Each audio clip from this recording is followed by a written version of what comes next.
ರಾಜ್ಯದ ನೂತನ ಮುಖ್ಯಮಂತ್ರಿಗಳಾಗಿರುವಂತಹ ಡಿ.ಕೆ. ಶಿವಕುಮಾರ್ ಸರ್ ಮತ್ತು ಅವರ ಎಲ್ಲ ಹೊಸ ಸಚಿವ ಸಂಪುಟದ ಮಂತ್ರಿಗಳಿಗೂ ಸಹ ರಾಜ್ಯದ ಜನತೆಯ ಪರವಾಗಿ ಅಭಿನಂದನೆಗಳು ಮತ್ತು ರಾಜ್ಯದ ಹಿತವನ್ನು ಬಯಸಿ ರಾಜ್ಯದ ಶಾಂತಿ ನೆಮ್ಮದಿಯನ್ನು ಬಯಸಿ ಪ್ರಾಮಾಣಿಕವಾಗಿ ಕಾರ್ಯವನ್ನು ನಿರ್ವಹಿಸಿದಂತಹ ರಾಜ್ಯದ ಮಾಜಿ ಮುಖ್ಯಮಂತ್ರಿಗಳಾಗಿರುವಂತಹ ಸಿದ್ದರಾಮಯ್ಯ ಸರ್ ಮತ್ತು ಅವರ ಮಂತ್ರಿಮಂಡಲದ ಎಲ್ಲರಿಗೂ ಸಹ ಧನ್ಯವಾದಗಳನ್ನು ಅರ್ಪಿಸ್ತೇನೆ. ಮುಖ್ಯಮಂತ್ರಿಗಳಾದಂತಹ ಡಿ.ಕೆ. ಶಿವಕುಮಾರ್ ಸರ್ ಅವರಲ್ಲಿ ನಾನು ಕೇಳಿಕೊಳ್ಳುವುದೇನೆ ಅಂತ ಹೇಳಿದ್ರೆ, ನೀವು ಈಗಾಗಲೇ ಬಹಳಷ್ಟು ಗ್ಯಾರಂಟಿ ಯೋಜನೆಗಳನ್ನು ರಾಜ್ಯದ ಜನತೆಗೆ ಘೋಷಣೆಯನ್ನು ಮಾಡಿದ್ದೀರಾ. ಅದರಲ್ಲಿ ನನ್ನದು ಒಂದು ಚಿಕ್ಕ ವಿನಂತಿ ಏನಪ್ಪ ಅಂತ ಹೇಳಿದ್ರೆ, ಎಲ್ಲದರಲ್ಲೂ ಸಹ ಏರಿಕೆ ಆಗಿದೆ, ಎಲ್ಲ ಬೆಲೆ ಏರಿಕೆ ಆಗಿದೆ, ಮಂತ್ರಿಗಳ ಸವಲತ್ತುಗಳಲ್ಲೂ ಸಹ ಬದಲಾವಣೆಗಳಾಗಿವೆ, ಏರಿದೆ.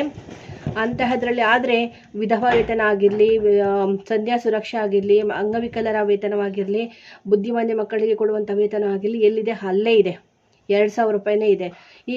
ನೀವೇ ಹೇಳಿ ಸರ್, 2,000 ರೂಪಾಯಿದಲ್ಲಿ ಒಬ್ಬ ಸಾಮಾನ್ಯ ವ್ಯಕ್ತಿ ಜೀವನವನ್ನು ಸಾಗಿಸೋದಕ್ಕೆ ಸಾಧ್ಯನಾ? ಇಂದಿನ ಬೆಲೆ ಏರಿಕೆಯಲ್ಲಿ ಸಿಲಿಂಡರ್ಗೆ 1,000 ರೂಪಾಯಿ ಹೋಗುತ್ತೆ.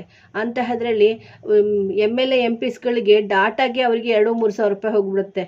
ಅಂತಹದ್ರಲ್ಲಿ ಸಾಮಾನ್ಯ ಜನರು 2,000 ರೂಪಾಯಿನಲ್ಲಿ ಹೇಗೆ ಜೀವನವನ್ನು ಸಾಗಿಸೋದಕ್ಕೆ ಸಾಧ್ಯ ಆಗುತ್ತೆ? ಹಾಗಾಗಿ ನಾನು ತಮ್ಮಲ್ಲಿ ರಿಕ್ವೆಸ್ಟ್ ಮಾಡುವುದೇನಪ್ಪ ಅಂತ ಹೇಳಿದ್ರೆ, 1,000 ರೂಪಾಯಿ ಸಿಲಿಂಡರ್ಗೆ ಹೋದರೆ ಬಾಕಿ ಉಳಿಯೋದು 1,000 ರೂಪಾಯಿ, 1,000 ರೂಪಾಯಿ, 1,500 ರೂಪಾಯಿ. ಒಬ್ಬ ಸಾಮಾನ್ಯ ವ್ಯಕ್ತಿ ಜೀವನವನ್ನು ಸಾಗಿಸೋದಕ್ಕೆ ಹೆಚ್ಚು ಕಡಿಮೆ ಬಡತನದಲ್ಲಿ ಅಂತ ಹೇಳಿದ್ರು ಸಹ 100 ರೂಪಾಯಿ ಬೇಕು. ಅಂತಹದ್ರಲ್ಲಿ 100,000 ರೂಪಾಯಿ ಅಂತ ಹೇಳಿದ್ರೆ 3,000 ರೂಪಾಯಿ ತಿಂಗಳಿಗೆ ಆಗುತ್ತೆ.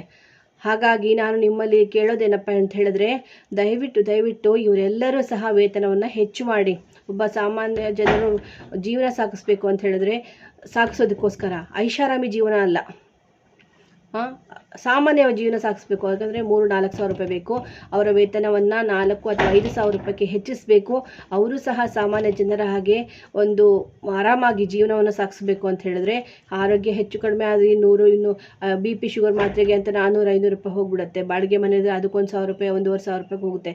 ಅಂತಹದ್ರಲ್ಲಿ ಒಬ್ಬ ವ್ಯಕ್ತಿ, ಒಬ್ಬ ವೃದ್ಧೆ, ಒಬ್ಬ ವಿಧವೆ, ಒಬ್ಬ ಅಂಗವಿಕಲ, ಒಬ್ಬ ಅಬ್ನಾರ್ಮಲ್ ಮಗು ಹೇಗೆ ಜೀವನವನ್ನು ಸಾಗಿಸ್ತಾನೆ, ನೀವೇ ಯೋಚನೆಯನ್ನು ಮಾಡಬೇಕು.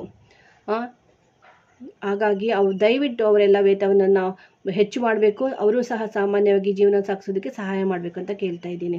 ಧನ್ಯವಾದಗಳು.